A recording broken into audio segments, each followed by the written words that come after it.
In this video, we're going to concentrate on DHCP options.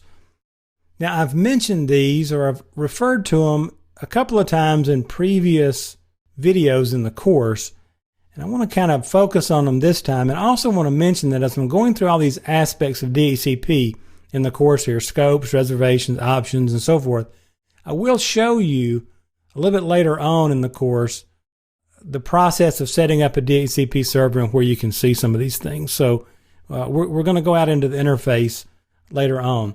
It's going to be in a video entitled Authorizing the DHCP Server. So you can look for that one if you want to see how to actually go out there and set this guy up. Now, what are DHCP options? Well, it's optional information. It's information that we can choose on an option basis to be assigned to the client along with an IP address. And we're talking about things like the subnet mask that goes with that IP address, router addresses, default gateways, those sorts of things, DNS server addresses. These are things that the client needs, and while we're providing an IP address from a DHCP server, we can go ahead and transmit this information out there and fully configure that client not only for an IP address that makes it communicate or allows it to communicate on the network, it also gives it all these other services that it needs to find various network services out there on the network as well. DHCP options can be defined at 4 distinct levels, and you need to be familiar with these on the exam. The first level is default global options, then scope options, class options, haven't mentioned classes yet, I'll explain them in just a moment, and then reserved client options. Well, let's start off with the default global options. If I set options at the default global options level, then these options are going to be handed out, or whatever I make as options, be it subnet masks, DNS servers, and that sort of thing, those will be applied to all scopes and all classes on the DHCP server. This is a server-wide configuration.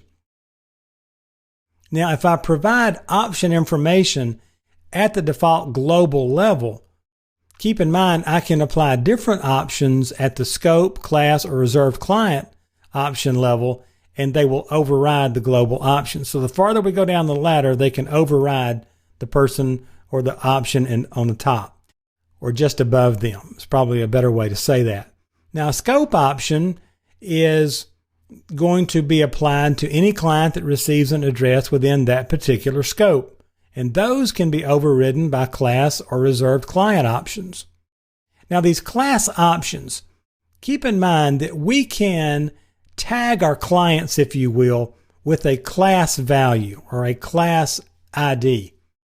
And then we can, on our DHCP server side, set options up based on that particular class, so we can kind of cross over between scopes and classes and make sure that certain people get certain options. So class is just another way to designate how different people get different settings. Now, a class option can be overridden by reserved client options. And then reserved client options is going to be applied to any client that has a reservation in the scope. And we talked about reservations in a video entitled DHCP Reservations. So if you haven't seen that video, you may want to go take a look at that if you're not familiar with DHCP reservations. And once again, reserved client options can override all other options. So you have a little bit of a inheritance chain here that you can use, and you can apply at the global level the options that you want everybody to get all the time. And then in the various scopes, classes, and reserved clients, you can override those as needed. So you'll need to think this through and plan it just a little bit.